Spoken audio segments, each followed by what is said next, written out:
We're back with Season 5, Episode 7, Make New Friends But Keep Discord. This is the episode in which, they go to the Grand Galloping Gala. But alas, no one invited poor Discord. There's some new pony called Treehugger, which for some reason is really bugging him. Not sure what that's all about. But either way, he's rather upset about that.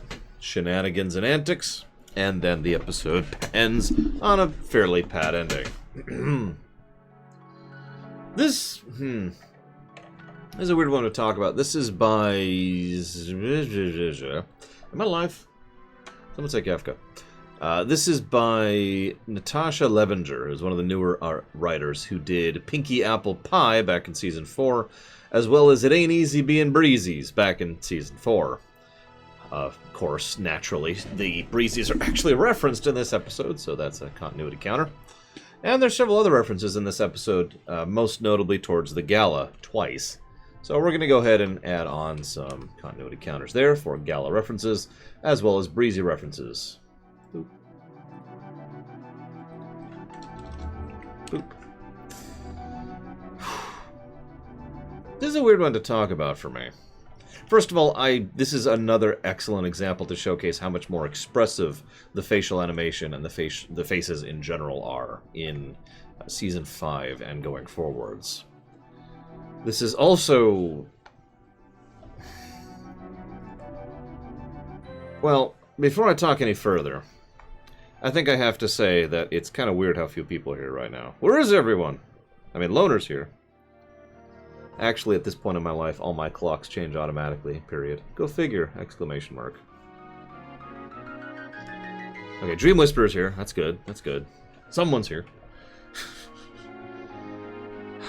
The Metal Gears. I liked this episode until right about just after they got to the gala. And I want to explain why, if I might. Discord is so new to much of this, so new to being friends and coordinating with people and social interactions, and a whole lot of category things I usually refer to as intangibles, and it's so obvious that he's new at it. He's new at it and he doesn't know how to deal with it. And that's the part of the episode I like. It's mostly the first half of the episode, where he's running around. There's some good gags, which is, that's Discord in general. There's some good gags, there's some good moments, but the point is, Discord consistently and regularly shows, in what I would consider to be a well-written fashion, that he is in completely over his head. This is effectively a fish-out-of-water episode. It's just in a manner you wouldn't express, because this is a super powerful, essence of chaos who can teleport around at will, who has no idea how to deal with what he's dealing with. And I love that. I love that idea. I love that juxtaposition. I love that concept of... I mean, it's like a Q having no idea how to be a human. Oh, wait! I liked that episode, too, over in TNG. They did that over in TNG. He tends to default to overtly making his discontent obvious without being willing to just flat-out say it. What this effectively means is that he is very obviously passive-aggressive. Now, that makes sense, because in almost all of his interactions in the first half of the episode, he doesn't really give anyone a chance to react to his actions. He just tends to...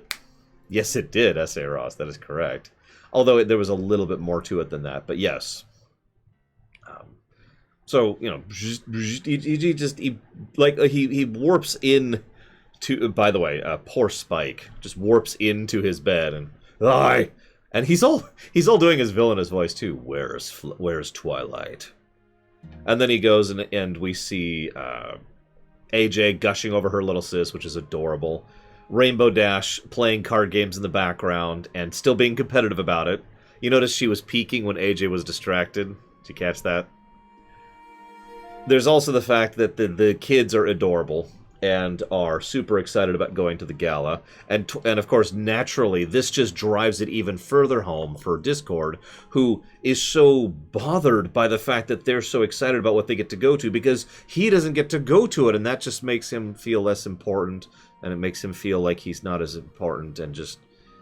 all I'm trying to say is that I completely understand his mentality here, even if I don't I don't want to accept what he does, if that makes any sense. But his mentality makes perfect sense. When you're already in a certain mindset, you tend to take things personally when you shouldn't. Because usually what's happening is the people who are doing things like that don't mean them in a personal way. Right? There is one other layer to that, which we'll actually get to later, but you can see that's just all over the place. Oh, I'll get to that in just a second, I say Ross. But then he goes to Pinkie Pie, which is probably the best section of the first half of the episode. Ignoring the obvious Metal Gear Solid reference, there's also the fact that Pinkie Pie notices him instantly and without hesitation, which makes perfect sense. Pinkie Pie is probably the person who is most in sync with Discord in the way he operates.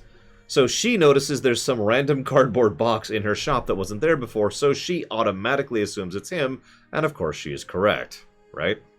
So that lines up. I'm with that. Then there's the fact that he just can't bring himself. He tries. Pinkie is the first person he tries to be honest with, and in fact, the only one he tries to be honest with. Did you catch that? She's the only one he tries to be like, I mean, maybe, are you going to... And he just can't do it. He can't bring himself to. So he finally actually scratches the wall, or scratches the pillar, and, I'd like to buy all the cakes. That way I can segue into this. I need this energy in order to, you know, be able to go to the gala where I'm going with all these people. Oh, who are you going with? Segue. But I do like how the only person he tried to be that honest with was Pinkie. Pinkie, of course, you know, can't deal with that, or rather, just innocently mentions that, you know, she's already going with someone else. That freaks him out. Oh yeah, she also shook the camera, which I'm not going to do because I don't want to mess up my balance on that. But yeah, he wants all the cakes. Grab the cupcakes. Then he goes and he gets really upset by Treehugger and by Fluttershy. Entirely and specifically because, and that's the key point here. This is why I'm with the episode up to this point. Because he's hurt. It's actually really funny how many human emotions tend to be covering the emotion of emotional pain. No, really. If you really sit and think about it, I'm angry, but I'm actually hurt. I'm sad, but I'm actually hurt. I'm happy to cover how hurt I am. I mean, I know I'm being facetious, but I've noticed that a lot of times what you're really feeling underneath there is simply hurt. And that's exactly where Discord's at right now. Just like Darth Mordoro in chat right now. I'm just kidding, you're fine. So he's hurt, he doesn't know how to deal with this. He's pissed off at the fact that Fluttershy is getting along with this friend. After all, and here's where the episode starts to fall apart a little bit. The idea as presented at the end makes perfect sense. The problem is they do nothing to build up that idea. The idea that he is hurt because he thinks he is being replaced as her friend makes perfect sense. But again, they don't do that.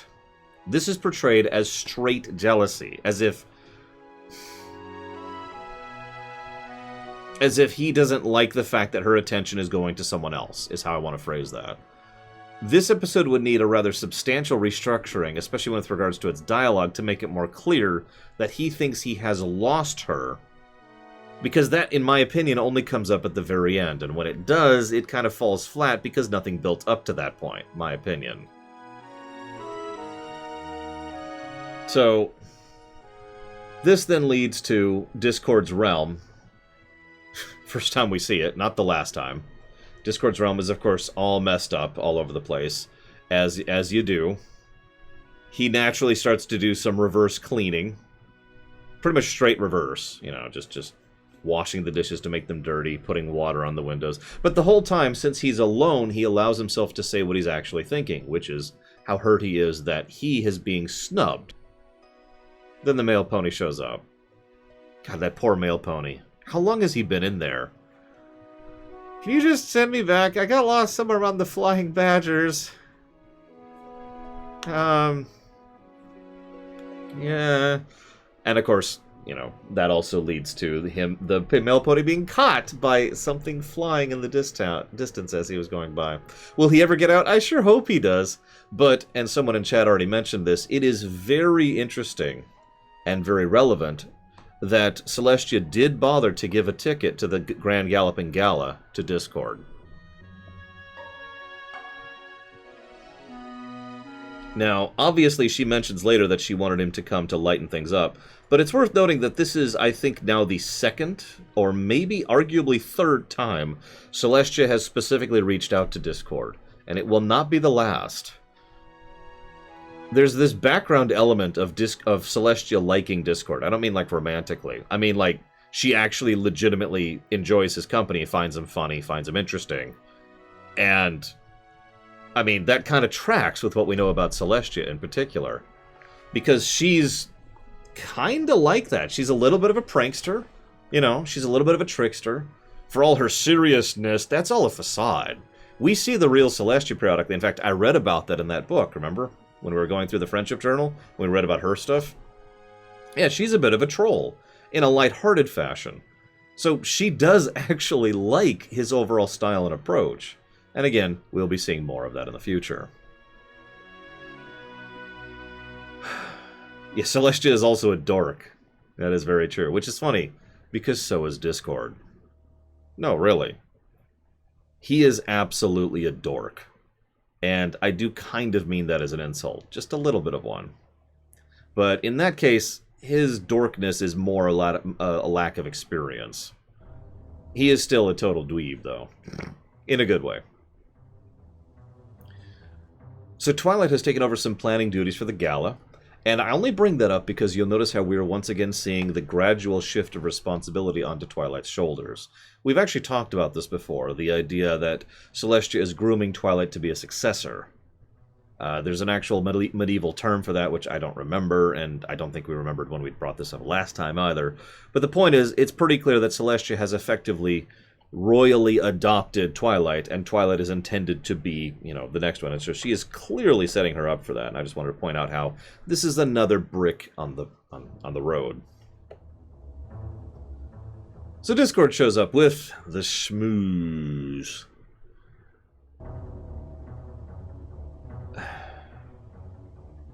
This is pretty much exactly when the episode loses me. Up until now, I've legitimately liked this episode. From this point onward, the episode nosedives in quality very, very fast, in my opinion.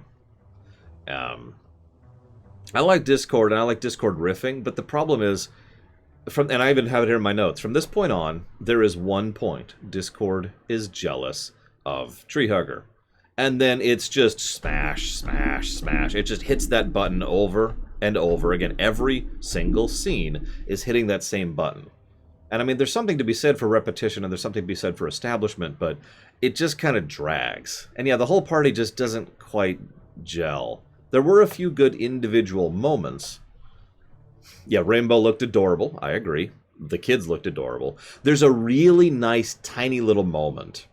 There's this moment where Rainbow and Applejack are walking along, and the kids are like, "This is going to be the greatest night ever!" And Rainbow and Applejack just look at each other and give a really small grin. It's less than a second. It's just, just kind of a, And I liked that. Really little subtle touch, but it was really, really good. That's good stuff. That's awesome.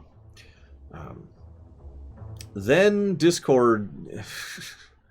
well, then Discord fails. He spends the next 10 minutes of showtime, almost half the episode, trying to one-up Treehugger and failing at every turn. Ha ha, isn't that funny? I do really like the fact that the only person who laughed at his joke was Celestia. That actually got me. And yeah, the schmooze, I was actually wondering why in the world the schmooze is something that absorbs shiny things and grows stronger and is also immune to magic. Like, why would he design a thing like that? But then, of course, during my research, I found out that this was something from G1, and that's pretty much exactly why it has those same features. You'll notice that it kind of effortlessly overpowers everyone, but that makes sense because, this is more a comedic episode than a threat episode. This is where I make my notes about how I didn't catch the multiple friends concept. He literally bursts into jealous flames and then, again, tries to one-up her. Every time something is mentioned about Treehugger being good at something, he immediately tries to be better at it. This is why he brought the schmooze at all, because Treehugger's good with creatures, so he brought a creature. And he's better at the creatures, so there you go. Yeah, by the way, Maud is great in this episode. Like, legitimately great. The one joke in the second half of the episode that made me laugh, like, really hard. There's this bit where Pinky's like, Maud, jokes! And Maud says, my favorite. I can't even explain it, but that one little 1-2 between Pinky and Maud just killed me. Anyways.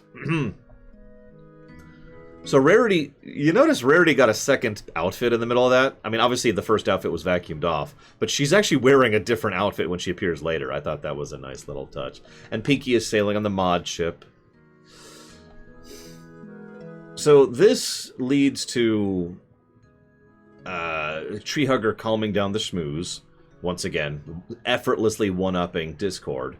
And this leads to Discord deciding to go ahead and be like, alright, I'm done. I'm stop screwing around. I'm just gonna throw you into another dimension, and that way you will never be a threat to my friendship again. A couple things I want to point out here. This episode is actually an interesting... That scene where he decides to do that is an interesting example of both sides of executive meddling. You're probably thinking, what are the two sides of executive meddling? On the one hand, sometimes executive meddle to make things better. And this is true. This actually happens a decent amount of time. On the other hand, which is more like the other 80% of the time, the executives meddle to make something worse. Now, I suppose this is a matter of opinion here. But originally, the shot of the alternate dimension wasn't going to be the sock puppet. It was actually going to be a real-life shot of some horses roaming around in a field. Now, that's the worst one. The better one, though, is the executives were like, hang on. Discord's been through this whole character arc, and he's discovered what friendship is, and he's discovered how to actually care about people and actually, be a decent person, and he's trying, right? Why are you writing him to be so incredibly evil? Because the original climax of this episode was far more that, with him actually being an opponent who had to be defeated, and with him being evil, not merely villainous. And I'm going to bring that up later when we start talking about Starlight Glimmer. Because a villainous person is not evil. Villainy is about your methods, not your mentality, right? So Discord is still obviously villainous, even if he's not trying to be overtly evil in the action. So I think the toned-down version is far more in line with where this should go. It is also worth noting that he figures things out so quickly. This is why I say this episode has a bit of a pat ending, because she's just like, what if you had someone who you like to talk to about chaos magic who wasn't me? He's like, oh, well, I'd have another friend that, oh. And it just clicks immediately with him. Now, I know that's kind of how that works in real life, but my point is the episode wraps up really quickly and frankly kind of awkwardly. Sock Puppet was still awesome, though. He flat out says his feelings at least. You do this as if... Yeah, exactly, as Ross. You do this as if I didn't matter at all. Do you really think I abandoned you because I had a new friend? Yes, of course, because that's exactly what you did. Okay, I might have overreacted a scotch. More like a lot of scotches! I had to quote that. It's a good quote. And this is my point overall. I feel like the episode had a good premise... And this is a common thing in writing. You have a good idea, you have a good setup, but you don't really know what to do with it once you've established it. And that's what this episode feels like to me. Okay, Discord is trying to get used to this whole friendship thing and multiple friendship thing. He feels snubbed. He doesn't know how to deal with it.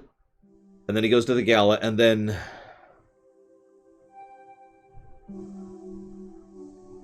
And that's what the episode feels like to me, personally. I don't have much to say elsewise.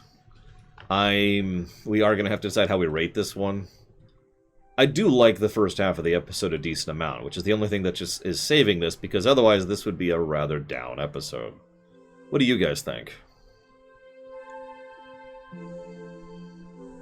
Yes, we did. S.A. Ross. It's up there. See? Yeah, I mean, we could just call it average. It goes up, and it goes down. So... there's no way I could go up as high as red for this one, personally. Like I said, the second half of the episode just destroys it for me. If the episode stopped the moment they hit the gala, we could talk about it.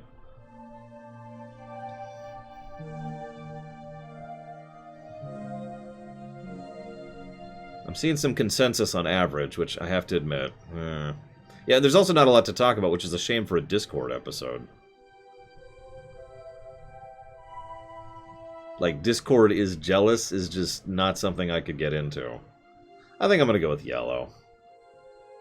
I think the first half of the episode pulls it up to yellow. Because otherwise I'd probably give this one a green.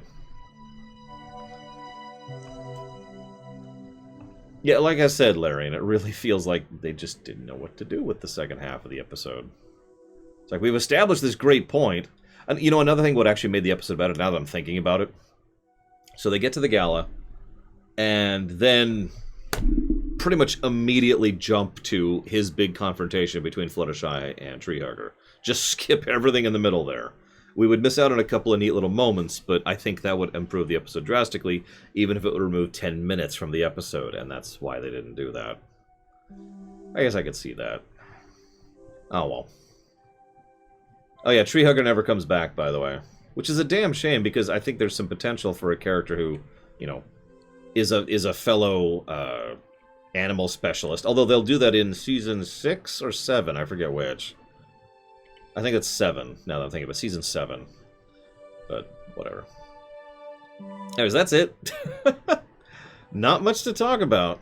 It's always frustrating when I have an episode that's not much to talk about.